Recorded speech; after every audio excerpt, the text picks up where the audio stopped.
1700 años antes del nacimiento de Cristo, en una tierra lejana, una dinastía de crueles reyes reinó sobre un pueblo llamado Shang. Las leyendas hablan de bárbaros sacrificios, miles de matanzas por decreto real.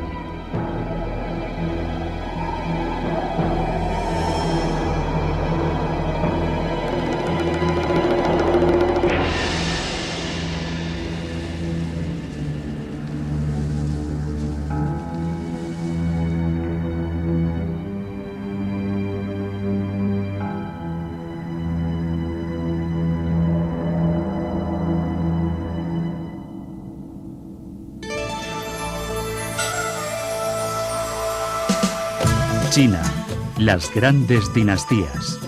Primera parte.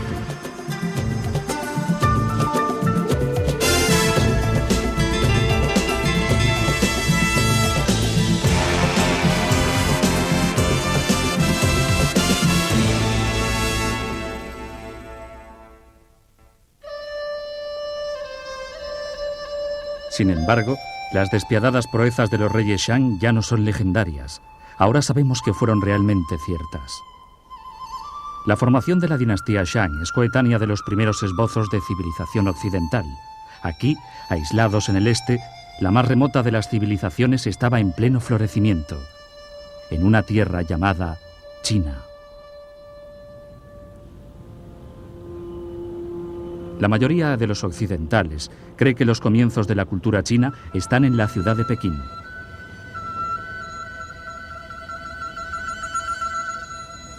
Aquí, dentro de los muros de la ciudad prohibida, el destino de innumerables campesinos fue decidido por una serie de todopoderosos emperadores. No obstante, para Robert Morochek, miembro de la Universidad de Harvard, los emperadores chinos fueron herederos de una tradición mucho más antigua, una tradición basada en el poder, el sacrificio humano y misteriosos ritos.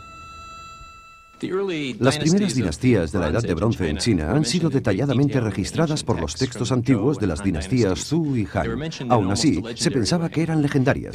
La dinastía Shang, tenida como leyenda, fue considerada una realidad arqueológica gracias al descubrimiento de huesos de un oráculo y su excavación en la importante capital Shang, cerca de Anyang.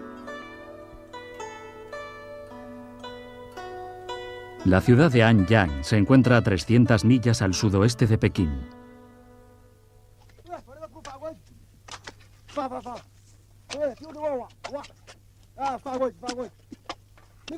Aquí, en 1928, los arqueólogos chinos hicieron un extraordinario hallazgo.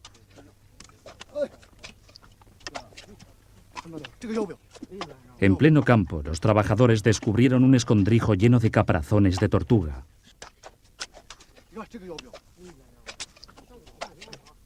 Los caparazones estaban recubiertos de misteriosas inscripciones, extrañas profecías escritas en antiguos caracteres chinos.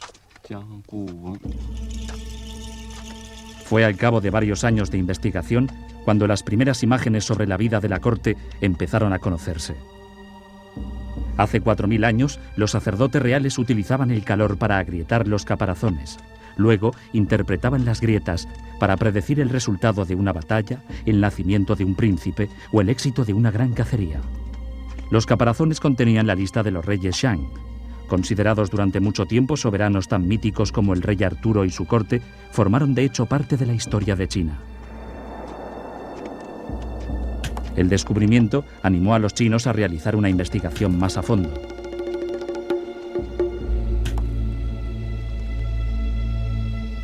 Este fue el asombroso resultado.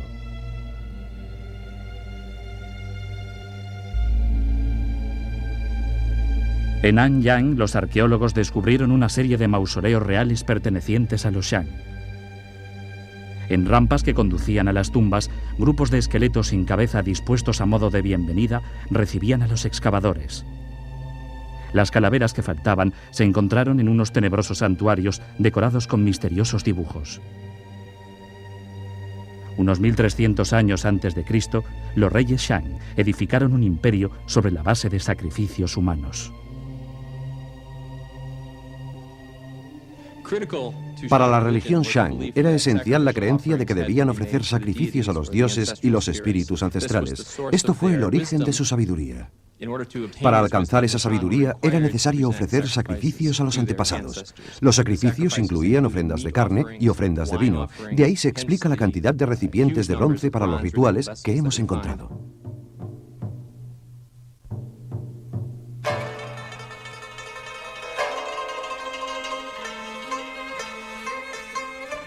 Los Shang valoraban mucho más el bronce que el oro. En estos recipientes, los reyes ofrecían tributos a los dioses, ejerciendo el control absoluto sobre la obtención de cada pieza de bronce. Estos objetos constituían el símbolo del derecho divino de los reyes Shang, que años más tarde sería conocido como el mandato del cielo.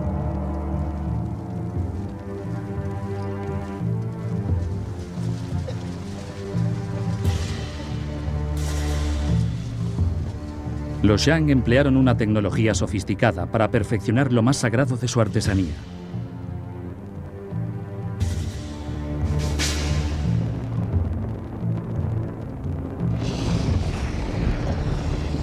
Mientras los artesanos mediterráneos estaban empezando a experimentar con metales, la fundición del bronce en China había alcanzado la categoría de arte.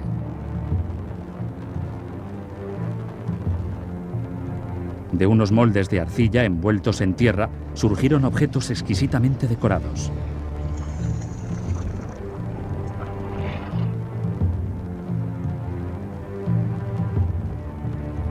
Los bronces de los Shang estaban recubiertos de símbolos de un inquietante terror. Sin embargo, estos poderosos soberanos fueron también capaces de mostrar su intimidad.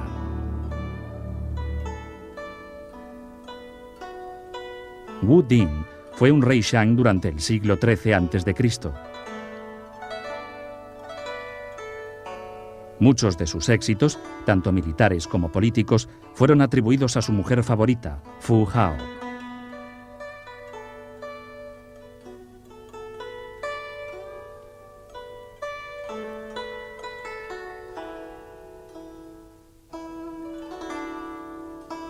En tiempos de paz, Fu Hao presidió rituales dedicados a los espíritus y a los antepasados reales.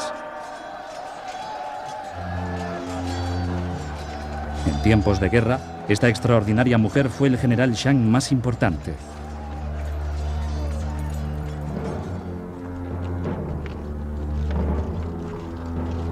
Dirigió un ejército de 13.000 guerreros en una batalla contra dos clanes enemigos, derrotando a ambos con victorias rotundas.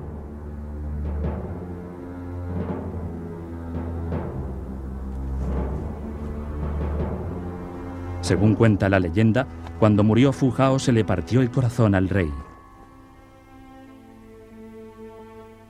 Lloró a la vista de todos durante su funeral y lamentó su pérdida hasta el final de su vida.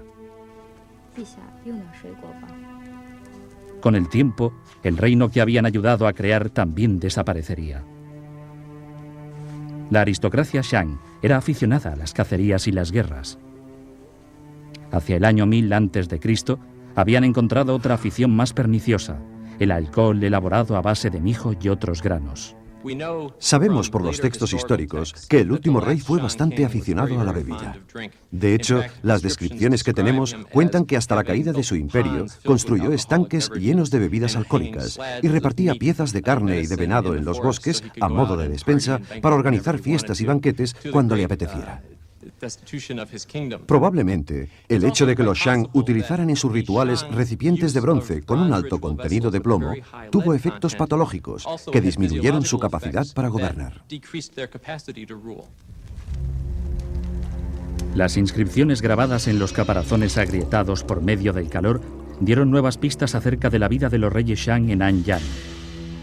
Sus reyes eran despiadados.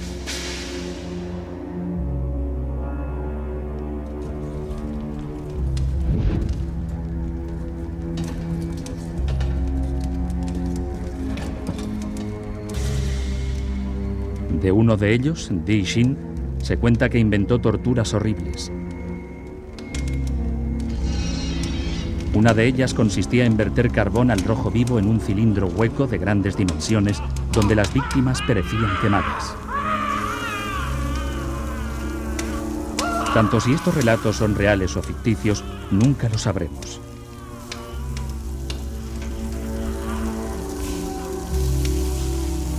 Pero lo que sí sabemos es que Di Xin no fue el único que pretendió formar una dinastía.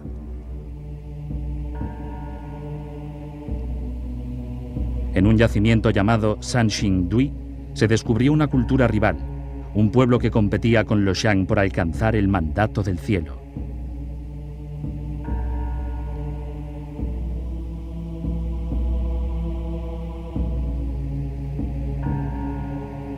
Estas máscaras de Sanxingdui se encontraron hechas añicos, formaban parte de un misterioso ritual.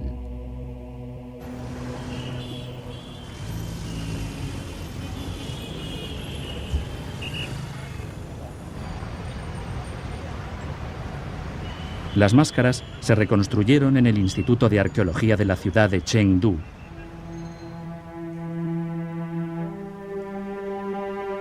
Más de 5.000 fragmentos fueron reagrupados a fin de restaurar este bronce colosal de unos 3 metros de altura.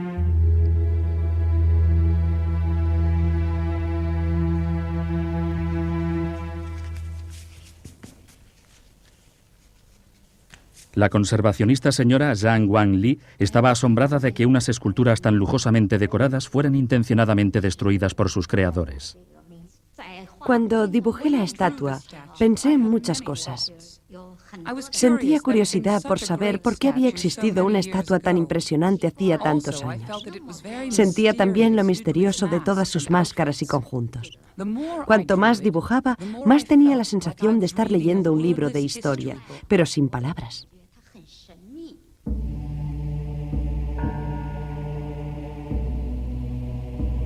Estas obras maestras, que habían sido hechas pedazos, parecían ser la prueba de un enfoque más sobrio del poder real.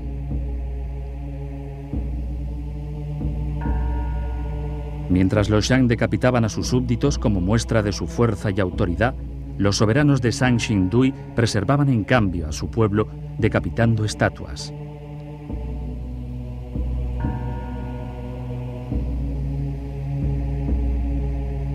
No obstante, estos reyes, lo bastante ricos como para encargar bronces tan extravagantes, fueron también capaces de reunir ejércitos formidables. Culturas como la de Sanxingdui pudieron debilitar a los Shang y de este modo se estaba preparando el surgimiento de una nueva dinastía, un pueblo llamado los Zhou. 1000 años antes de Cristo, 300 antes de la fundación de Roma, la cultura Zhou florecía. Establecieron su imperio desde una capital cercana a la actual ciudad de Xi'an.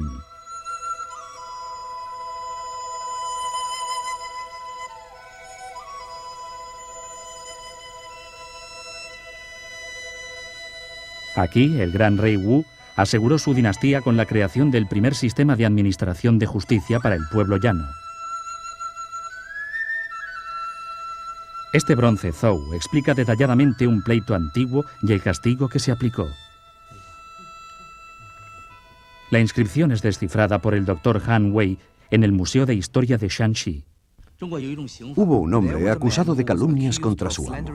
El juez ordenó que su crimen se escribiera en su rostro con una tinta especial. Pero la sentencia fue conmutada a cambio de pagar 500 monedas de bronce y 500 latigazos.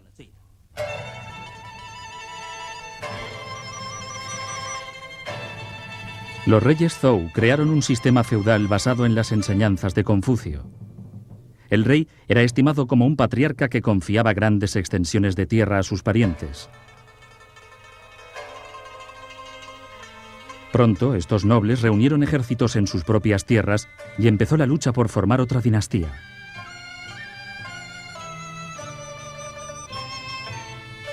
Estallaron feroces combates. Estados pequeños fueron absorbidos por poderes regionales mayores. Los últimos siglos de conflictos, desde el año 481 al 221 a.C., son conocidos como el período de la guerra entre los estados, una época en la que los 7 estados principales lucharon por conseguir la supremacía. Se crearon ejércitos reclutando miles de campesinos. se destinaron recursos ingentes para el entrenamiento de los nuevos reclutas y se desarrollaron nuevas armas. Se inventó la ballesta 13 siglos antes de que apareciera en Europa. Esta arma china estaba provista de un gatillo sofisticado.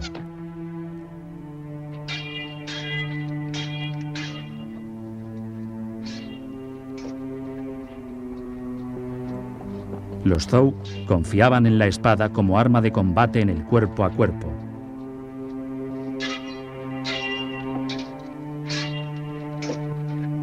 Pero cuando todo les falló, recurrieron a la guerra psicológica.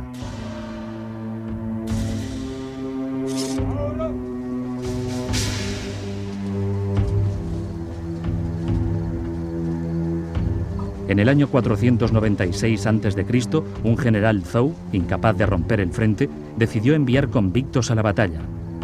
Tenían una sencilla opción: o suicidarse o sufrir un destino peor si se negaban a hacerlo.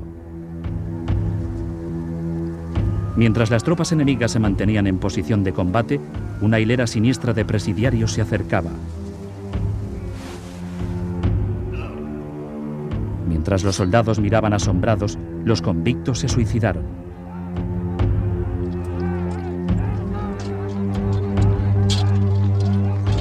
Con esta maniobra de diversión, las tropas del general pudieron batir a sus aturdidos enemigos.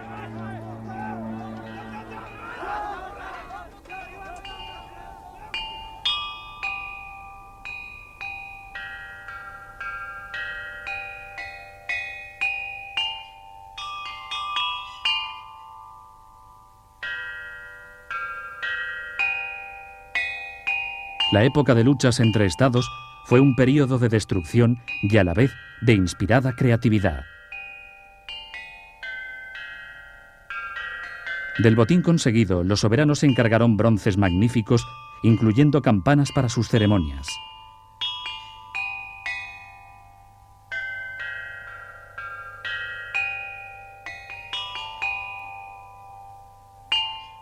Las piezas de jade estaban muy solicitadas y simbolizaban el poder y la soberanía de las clases nobles.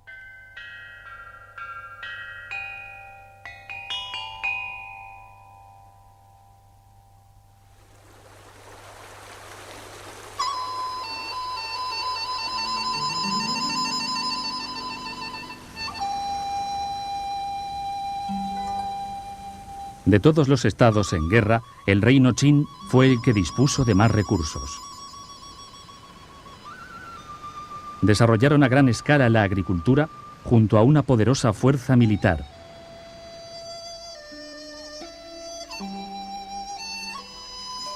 $250 años antes de Cristo, el corazón de la China central fue transformado con una red de canales, vías fluviales y nuevas esclusas.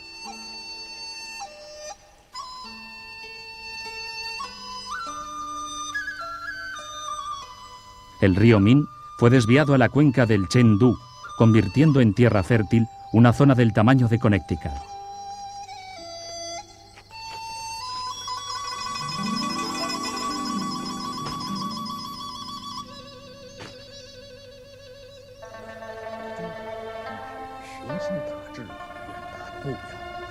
Los jefes Qin pudieron mantener a la creciente población civil, además de alimentar su maquinaria militar.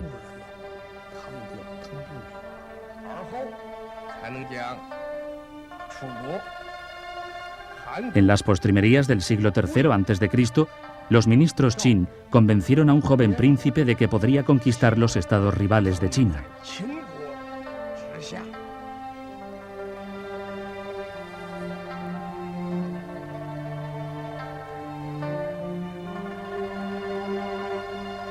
El príncipe siguió sus consejos y se convirtió en el soberano más poderoso de la tierra, hijo del cielo, primer emperador de China, dueño de todo bajo el cielo.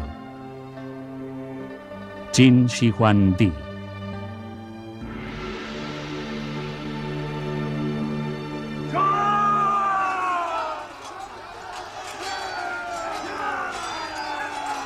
Con 500.000 de soldados y en varias campañas salvajes, el ejército Qin venció a todos sus rivales. Bajo el sistema Qin, Incluso el más humilde súbdito podía alcanzar un rango social superior según el número de cabezas cortadas en combate. En una sola batalla capturaron a 450.000 soldados enemigos. Todos fueron decapitados por los guerreros Qin, ansiosos por mejorar su posición social. Se estima que Qin acabó con 2/3 de la población enemiga.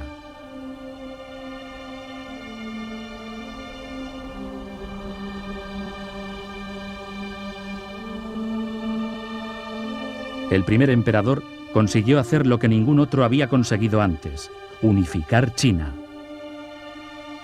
Pero la lucha por conservarla unida apenas había empezado.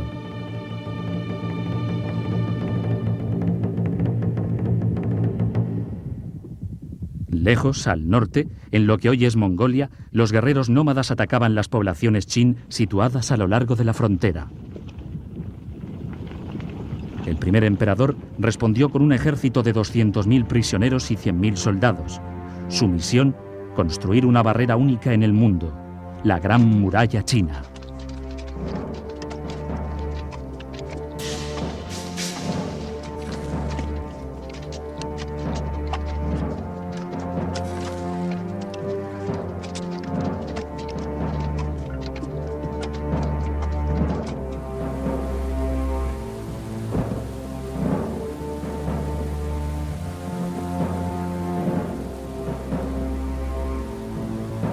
A lo largo de los siguientes 10 años, miles de hombres perecieron de frío y agotamiento.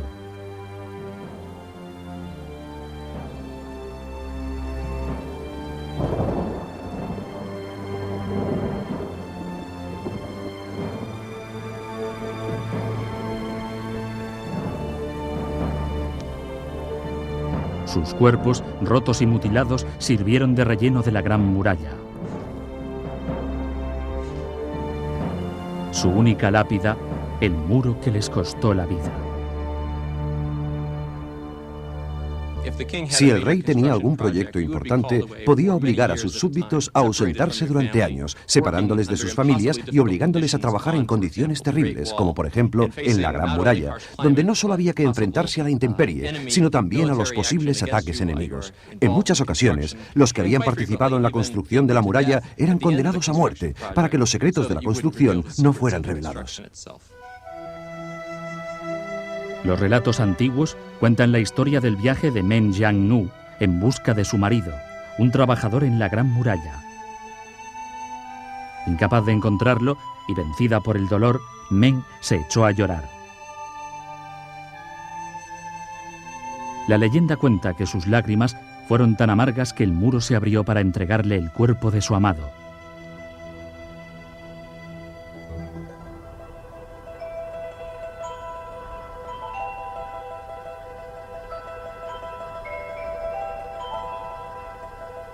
La Gran Muralla de China era un monumento al poder dinástico. Se extiende desde los desiertos más bajos hasta alturas de más de 6.000 pies. Nuevos tramos de muro fueron añadidos a las barreras construidas por dinastías anteriores, creando una maravilla que se extiende a lo largo de 2.600 millas, incluso visible para un astronauta desde el espacio. La Gran Muralla sirvió de aviso a los forasteros de que por fin China estaba unificada. Con el objetivo de asegurar su poder desde dentro, Qin realizó purgas contra sus enemigos políticos. El viejo sistema feudal basado en la nobleza de los terratenientes fue eliminado y sus ejércitos privados desmantelados. Cuando Qin se convirtió en emperador, abolió la nobleza y se estableció un sistema estatal concentrando el poder en un gobierno central. Los estados no tenían ninguna independencia militar ni capacidad financiera. Qin no quiso seguir el mismo camino que había llevado al ocaso a la dinastía Zhou. Qin consolidó China con 5.000 millas de carreteras y aplicó un programa estricto de reglamentaciones. Así, hasta el ancho de los ejes de las ruedas estaba fijado. Los viajeros tuvieron que llevar pasaportes consigo.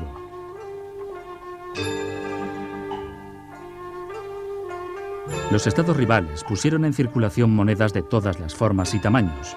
Con la imposición de una moneda única, Qin creó un sistema monetario nacional.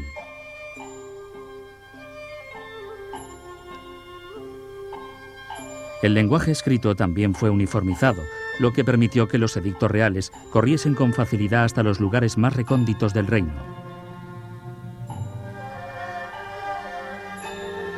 Pero el lenguaje también fue el medio para expresar ideas y opiniones. En sus escritos, incluso los eruditos y los historiadores de la corte empezaron a denunciar las nuevas ideas de Qin como una peligrosa rotura con el pasado.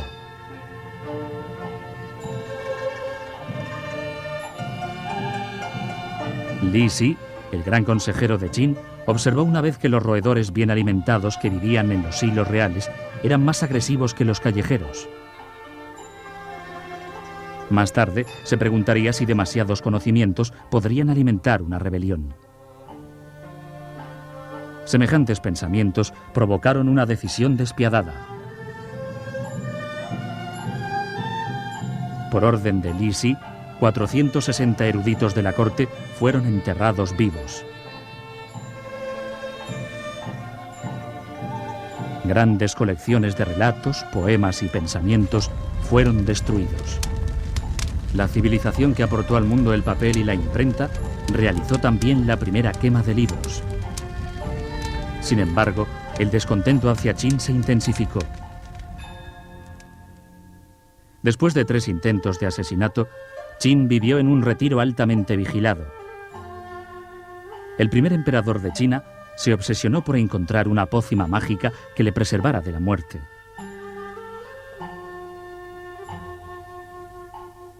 Un brebaje que esperaba le hiciera inmortal, conseguir lo que sus enemigos no habían logrado.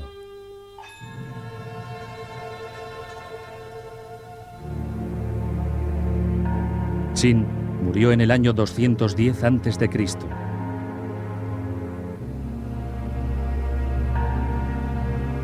El primer emperador de China fue enterrado en el más fastuoso mausoleo que hasta entonces se había visto en su país. Mucho antes de su muerte, más de 700.000 convictos habían empezado su construcción.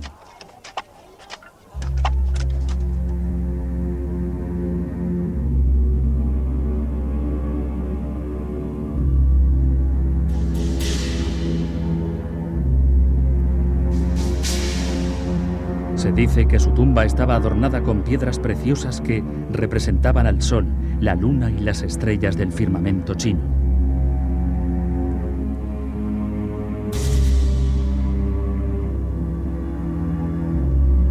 La sala central de la tumba, protegida por un sistema de trampas que activaban disparos de ballestas, estaba decorada con maquetas de ciudades y de ríos llenos de mercurio que fluían hasta un océano en miniatura. A fin de preservar el lugar de la tumba, todos los que conocían su ubicación y secretos fueron encerrados en ella. A la muerte de Qin siguieron 15 años de caos.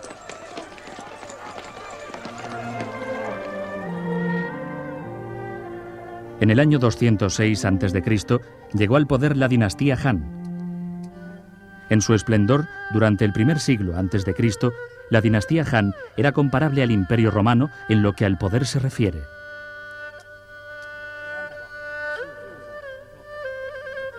Wu Di, su quinto emperador, sabía que ni siquiera la Gran Muralla podría proteger su reino para siempre. Los invasores nómadas del norte constituían una amenaza constante. Wu Di creía que la clave para la dinastía no era la guerra, sino la diplomacia. Su arma secreta era un consejero y diplomático llamado Zhang Qian. Wu Di envió a Zhang Qian al norte en una misión de paz, con una serie de tratados hábilmente redactados, con la finalidad de enfrentar a sus enemigos entre sí.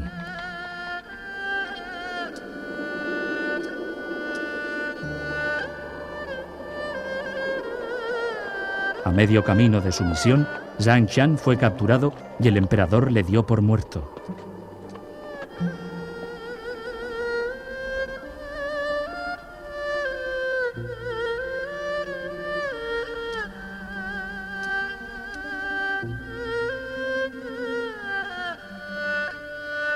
10 años más tarde, apareció un viejo en la corte de Wu Di. Zhang Qian, el fiel diplomático, había sobrevivido. El valiente servidor relató su odisea de 10 años, incluyendo un extraordinario descubrimiento que había hecho en sus viajes. Zhang Qian había escapado de sus captores huyendo hacia el oeste hasta lo que hoy es Afganistán. Allí, sorprendentemente, encontró productos chinos en todos los mercados.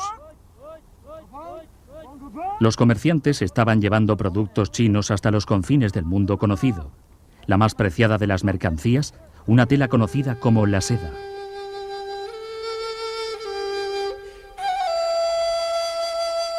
Wu Di escuchaba incrédulo mientras Zhang Qian relataba cómo las mercancías se transportaban mediante una red de caminos precarios, una red llamada la Ruta de la Seda. Atravesando la China, cruzando Persia hasta el Mediterráneo, la ruta comercial cubría unas 4.000 millas. En las calles de la Roma imperial se comerciaba con fardos de la mejor seda china.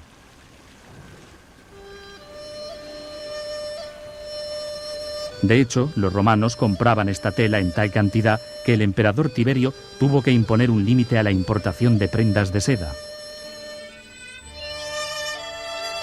En China, las prendas de seda estaban de moda entre los oficiales que habían hecho su fortuna durante la dinastía Han.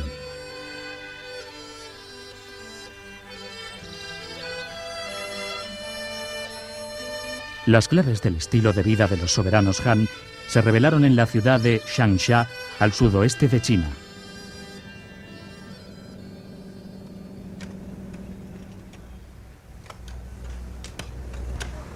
En 1971, unos trabajadores que cavaban un refugio antiaéreo descubrieron que el subsuelo olía a gas. Aquel día cambió la vida del doctor Xiong Chuan-xin, director del Museo Provincial de Changsha. Cuando algunos obreros pararon para fumar un cigarrillo, el túnel empezó a exhalar un humo azulado. Los trabajadores pensaron que el humo que se les acercaba provenía de fantasmas. Nos dimos cuenta de que el gas era orgánico y que surgía de una tumba de madera muy bien conservada. Xiong dirigió una laboriosa excavación y descubrió 3 ataúdes enormes hechos de planchas de madera maciza. Estos ataúdes fueron utilizados por los antiguos nobles. Sus formas eran enormes. La madera no fue cortada por una sierra, sino troceada. Los ataúdes habían estado enterrados durante más de 2000 años. Solo los nobles podían utilizarlos. Se encontraron también muchos otros objetos dentro de los ataúdes. Las tumbas estaban protegidas de la intemperie por un grueso revestimiento de arcilla y 5 toneladas de carbón absorbente. Dentro estaban los restos del primer ministro de Changsha, su familia, así como una deslumbrante colección de lujosos objetos. Mientras que la tumba del emperador Qin, adornada con joyas, sigue siendo una leyenda, la riqueza descubierta en Changsha es real.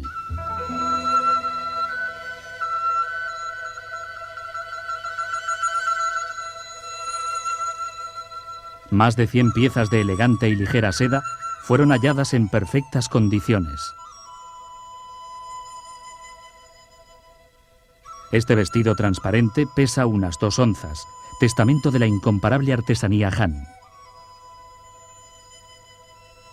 La seda constituía también el material que usaban los dibujantes de los mapas imperiales. En este mapa se encuentra el dibujo detallado del curso de un río local, y es 300 años anterior al primer mapa conocido en Occidente.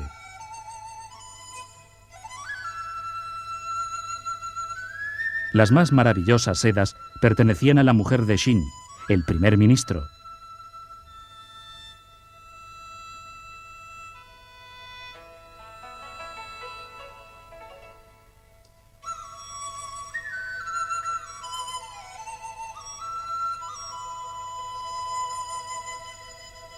En un tejido de seda se aprecia una semejanza con la señora Shin. Se trata del retrato de una anciana enfermiza y ojerosa apoyada sobre un bastón. Los investigadores saben ahora que aunque la vida de los emperadores era muy opulenta, sin embargo no era sana. Los restos encontrados en la tumba revelan que su dieta era muy rica en grasas, carnes y mariscos.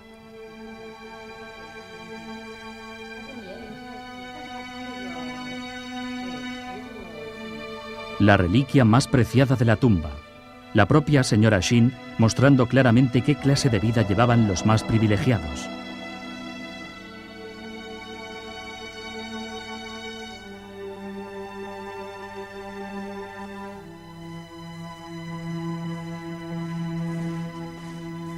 Enterrada durante 21 siglos, su cuerpo mostraba muy pocos signos de descomposición. Su piel, muy cuidada en vida, todavía estaba suave y flexible. Los investigadores podían ahora reproducir un primer perfil médico moderno de la clase gobernante Han. Los pulmones de la señora Shin tenían señales de haber padecido tuberculosis. Además, se encontraron en su cuerpo parásitos intestinales y una vértebra lesionada, lo que explica la existencia del bastón. Pero lo que realmente mató a la señora Shin, y sin duda a muchos de sus contemporáneos, fue una dolencia muy común hoy en día.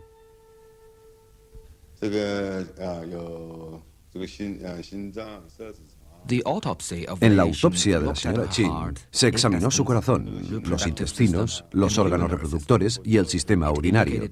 El resultado reveló que padecía una enfermedad coronaria y murió de un infarto a los 50 años aproximadamente.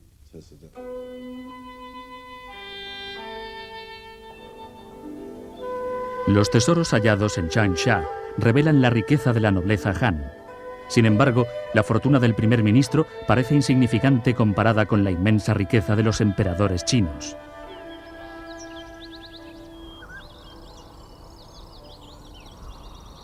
Para entender la magnitud de su poder y riqueza, debemos volver a la época del primer y más grande gobernante chino, el emperador Qin.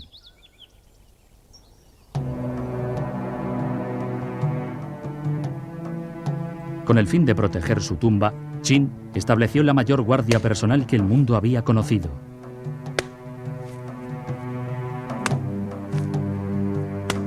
Aunque nadie sabe a ciencia cierta cuántos artesanos trabajaron en la realización de esta asombrosa empresa, se calcula que fueron miles. El inconmensurable esfuerzo, la dedicación sobrehumana en los detalles, la magnitud del trabajo en sí son únicos en la historia de la humanidad.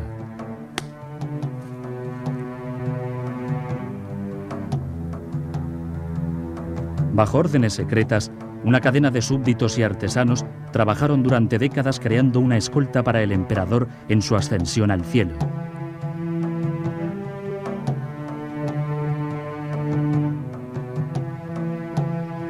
En esencia, Qin copió su ejército, convirtiendo a los soldados en figuras de arcilla. Los guerreros posaban como modelos para las figuras de terracota o bien morían.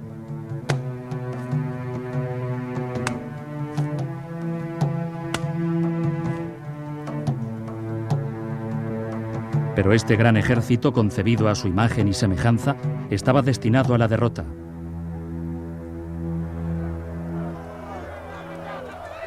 Durante el caos que siguió a la muerte de Qin, la tumba subterránea de los guerreros de terracota fue descubierta por una muchedumbre exaltada y fue arrasada.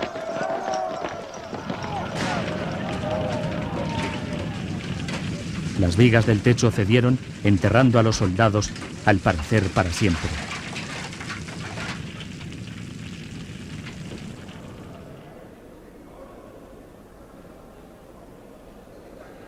Durante 2 milenios, el gran ejército de Qin permaneció perdido hasta 1974, cuando el mundo quedó asombrado con su descubrimiento.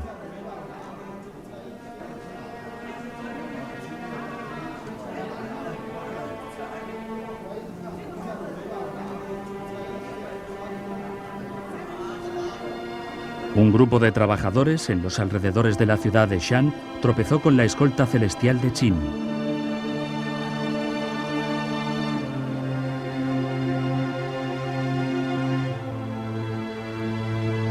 Estas estatuas, en la zona llamada Fosa 1, son solo una pequeña fracción del ejército de terracota.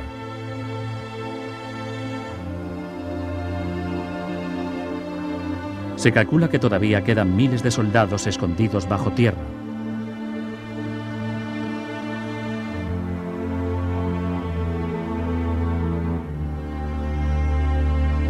Liberados de su enterramiento, las legiones de Qin cautivaron la imaginación del resto del mundo.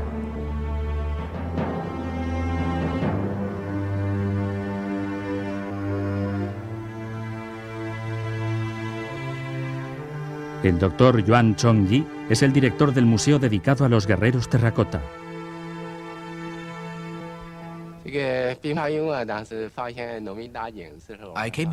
Vine aquí tan pronto como los campesinos que estaban cavando un pozo encontraron a los guerreros terracota.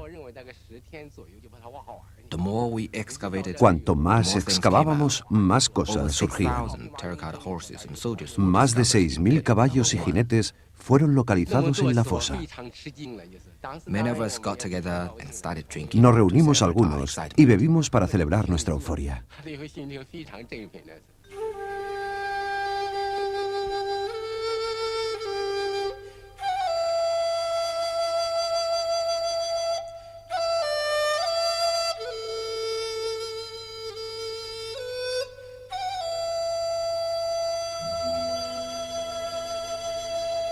Los vándalos del pasado habían hecho añicos las figuras de los guerreros, y como cada una era única, se hace muy dura la restauración.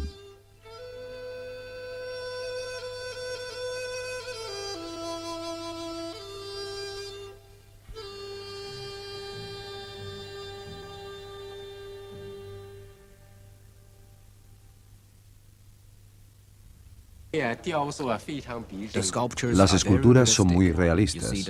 Se aprecia con detalle el cabello peinado hacia atrás, recogido con una trenza pequeña sobre la cabeza. A los antiguos chinos les preocupaba mucho su cabello. Según la ley, si se producía una pelea a espadas y a un soldado le cortaban la coleta, el atacante podía sufrir penas de cárcel de muchos años.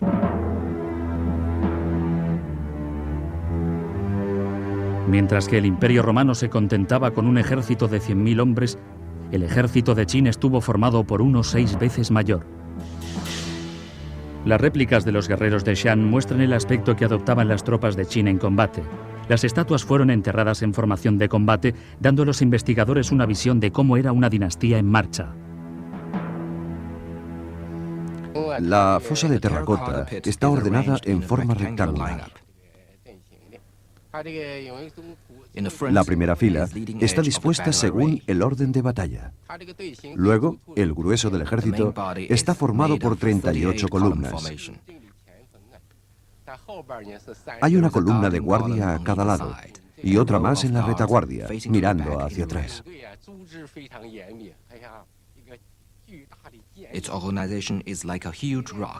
La organización recuerda una piedra gigantesca. Cuando los guerreros de Qin atacaban, el enemigo quedaba hecho pedazos. Entre la arcilla se rescataron 10.000 modelos de armas. La tecnología láser confirmó que los artesanos Qin utilizaron láminas de cromo para prevenir la corrosión en la superficie de esta espada. Hoy, su hoja sigue estando tan afilada que solo se puede manejar con guantes protectores. Aquellos soldados que esgrimían las espadas de Qin permanecieron en posición de descanso, ocultos del mundo, mientras pasaban 2000 años de historia.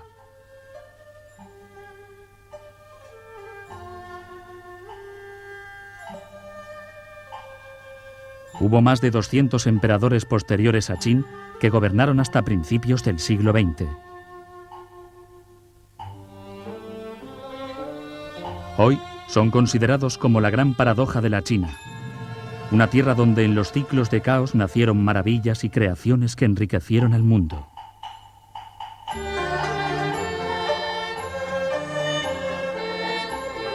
Bajo el mandato de Qin, los campesinos mejoraron los cultivos de arroz y mijo, cultivos que hoy en día son el sustento de más de la mitad de la población mundial.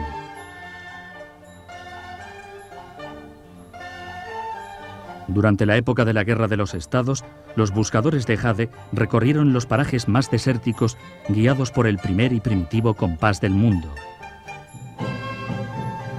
Sin el compás, sin el invento del papel y la imprenta, sin su esmero en la obtención de mapas y el invento del timón, el descubrimiento del Nuevo Mundo a cargo de los europeos hubiera sido imposible.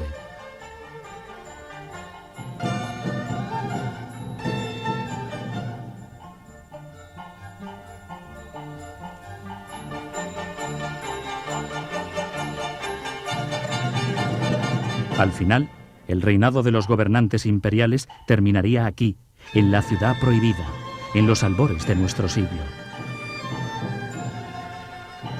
En 1908, a la edad de 3 años, Pu Yi se convirtió en el último emperador.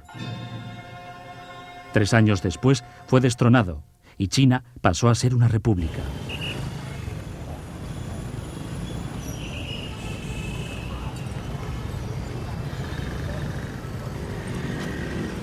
Para algunos, la tradición de los poderosos líderes todavía no ha terminado realmente, asegurando que el siglo próximo conocerá nuevas incertidumbres.